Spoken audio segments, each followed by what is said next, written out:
Welcome back into the Sports Renegades here on SportsTownChicago.com. I'm Ryan Risky with my co-hosts Tommy Castronovo and Chris Hornig. And on the line we've got Gabe Salgado, a freelance sports writer, to talk about the Bears and review their draft and everything. Gabe, how are you doing today?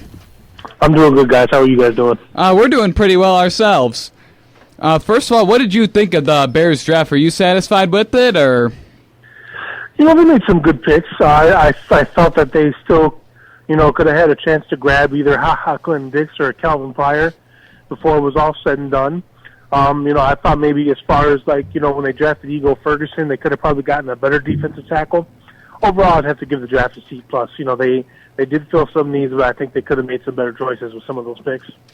I'm sure you were surprised with the late draft pick requirements of we got Don Fales, David Fales. We had a punter in the 6th round, and then an O tackle in the 7th round. Were you surprised by those? The punter, not necessarily, because that was something that the Bears had lacked last year. Adam Podolish kind of didn't put up the best numbers, so they are looking for competition at that position. Offensive tackle pick definitely surprised me. The David Fales pick, I think that was another one where they could have probably gotten a better arm, but at the same time, they're looking for a quarterback of the future to eventually replace, Cutler, even though he did get that big contract. Jay Cutler is, if he's not in his 30s already, he's approaching that. So, the question for Cutler is how much longer he will play, so it's never a dull moment to bring in a quarterback that you can groom to eventually be the replacement, but I think they could have gotten a better arm there. Sticking with the pick of David Fales, do you see the Bears keeping 3 quarterbacks with Palmer and Fales sticking with this team, or do you think they're going to perhaps cut Palmer?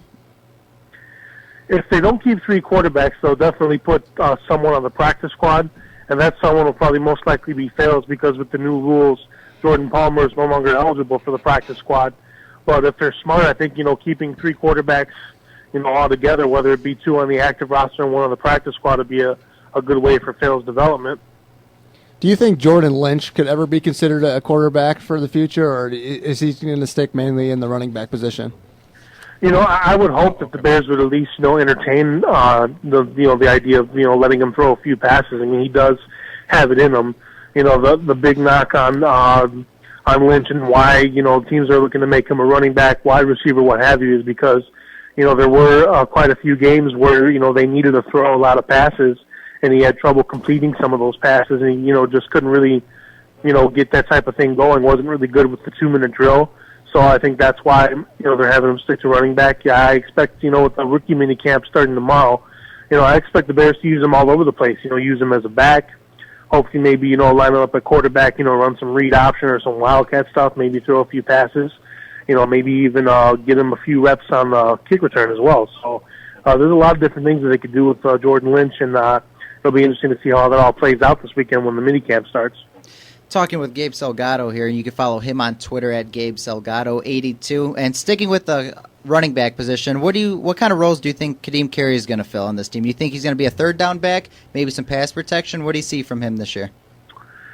That all depends on how he improves in pass blocking. I mean, we know he could run, we know he can catch out of the backfield, but pass protection is the one thing that was the big concern about him coming out of college. He definitely put up a lot of high numbers. He definitely is a good offensive player, but, it all depends on how he improves in pass blocking as the summer progresses. What do you think Matt Forte's workload is going to end up being this year? If Carey comes along the way that everybody hopes him to, I think he'll still be the feature back, but he'll get more rest than he normally does. Won't be put in too many high-pressure situations such as, short yardage runs and, having to catch too many passes, kind of like, even out the load if Carey comes along. All right, and regarding the safety position, obviously the Bears have some pretty big question marks, and they don't really have the greatest depth there. Who do you think will probably come out of the preseason and as the starting safeties in Week 1? At this point it's too early to tell because remember, Chris Conte is eventually going to come back from his shoulder surgery. So, it all depends on how he progresses, how he recovers, and how everybody else comes along too. I think at this point it's too early to tell. Do you see Conte becoming a valuable veteran for this team and helping these younger guys and the newly acquisition free agents in the safety position? He had such a bad year last year that, at this point it's really tough to tell. And then when you put the surgery on top of it, it's really going to take, one heck of an effort for him to get better And for him to prove that he could be that veteran leader, he really, he has to look over his shoulder literally because of all, the different players that's being put around him at the safety position. And again, first and foremost, his recovery, how that goes will ultimately decide what his success will be on the field. Another disappointment of last year was Shea McClellan and his decline on the defensive end, moving over to linebacker. Do you see him having success this year if he does get playing time? If they use him right and if he can develop at that position, I definitely think he could have some success. A lot of people were expecting the Bears to switch to a 3-4 and have him, pass rush from the outside, but they're going to stick with a 4-3, so he's going to have to learn a little more pass coverage. He's going to have to learn a little more run defense, so it all depends on his development. Do you think the NFC North in general did a good job of drafting this year, and do you think the NFC North is going to get a little bit stronger as the season begins? Stronger, I'm not too sure, but I definitely think it'll be a little more competitive. You take a look at what Minnesota did with Teddy Bridgewater and Aaron Donald, and they also got Kane Coulter as an undrafted free agent. Green Bay, Green Bay, I believe they were the ones that got it. It was either Clinton Dix or Pryor. They landed one of those two. They also made some good free agency moves in the offseason. So the division will be more competitive. I'm not sure about stronger, though. I think it'll be too tough to call. Sticking with the NFL, what team do you think had a pretty good draft around the NFL? That one is a little bit tough to call because everybody kind of filled a need, especially in the first 2 rounds. I mean, right. Everybody kind of got what they were looking for, so to speak. I mean, there were some teams that did make some questionable picks, but overall, everybody eventually did fill needs that they were looking to fill, and definitely got some guys that are going to be eager to play, and it'll be interesting to see how all these rookies develop during the course of the summer and in the training camp. Out of all the quarterbacks taken, I mean, it was a pretty good quarterback class in this past draft. What quarterback do you think has the most potential? I'm going to have to go out there and say Blake Bortles. I mean, he's definitely proven that he has what it takes to play in the NFL. He's going to have to get used to playing from under center a little more. He ran a spread offense in college, but he's got the instincts. He knows how to read a defense. He's got the accuracy. His arm strength will probably have to get a little better, but I think Blake Bortles is probably the most NFL-ready quarterback out of this year's draft class. And speaking of the draft class as well, if the number 1 pick to Davion Clowney, what kind of impact do you see him having, and do you see him becoming an impact right away, or do you think it'll be a progression? I was actually talking about this with Paul Shivari earlier today on the air, and with Jadeveon Clowney, Lewis Nix, and then not to mention J.J. Watt, if the Texans aren't among the league leaders in sacks this coming season, I think it's going to be a big disappointment because that defensive line right there is just full of unlimited potential. Let's jump to the Bears real quick. Other than, we obviously know what Kyle Fuller brings to the table. He's going to play a lot of nickel. But what other Bears rookie do you see making an immediate impact? Will Sutton. Will Sutton's going to get in there. He's going to be rotated out with some of the other guys. Because remember, even though the Bears do have, some veterans on the defensive line, they also have a lot of question marks as well, especially at the tackle position. So Will Sutton's going to come in there. He's going to get a chance to prove himself. And, he's explosive off the ball. He can hit gaps pretty quickly. He can, he's good in both pass rushing and run stopping as well. So I think Will Sutton's definitely going to get a big opportunity to prove himself, and I think he's going to make the most of it. Now, Gabe, what do you honestly think about how high the Bears took Ego Ferguson, and what do you think kind of his role could be in the future? Well, Lewis Nix was still available when the Bears made that pick, and I think they would have been better off taking Lewis Nix. Ego Ferguson, occasionally he can be a good run stopper. He needs to improve in pass rushing. He needs to be a little more explosive off the line and off the ball. There's just a lot that he needs to work on. And, perhaps maybe the Bears, saw something that nobody else did. But there's a lot of question marks with him. And, the rookie minicamp this weekend is going to be his chance to show, that, the Bears drafted him for a reason, that he's capable of contributing to this team. But he definitely has an uphill climb ahead of him. Which one of the Bears' undrafted free agents do you think you're probably the most excited that they either signed or you can't wait to see what they'll do in either training camp or preseason to impress?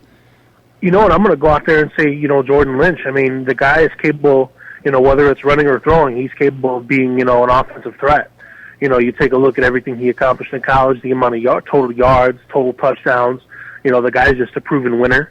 And, he's proven that he can, carry the load on his shoulders. And I think that, I think that maybe he has a chance of making the roster as the third or fourth running back. So I'm definitely excited to see what he can do and how the Bears use him. All right, Gabe, I'm tired of listening to all the talk of this guy, but I got to ask you, what are your thoughts on Johnny Football? I know that there was a lot of people that are high on him. I know the Cowboys fans were hoping he'd go there. Texas fans were hoping he'd go there. The biggest thing about Manziel is that, yes, he's mobile, and yes, he can run, but, he has to learn how to stay in the pocket because in the NFL with blitz schemes and more athletic pass rushers, you're not going to be able to run around free like that. He needs to learn how to read defenses better. He's going to have to learn to take snaps from under center, so he has probably the biggest uphill climb out of all the quarterbacks that came out this year. It's funny because, I hear people say, he's better than Tim Tebow. I'm not quite sure about that. I know Tim Tebow doesn't have the greatest throwing motion, but Tim Tebow is a proven winner. Manziel hasn't proven himself yet. Now, Gabe, what do you think...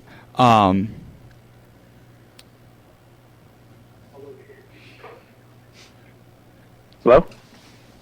Yeah, sorry about that. We had a little disconnection there. But I really enjoy the comparison between Manziel and Tebow. I think you're right. I think Tebow was I think he was a little bit better than Manziel.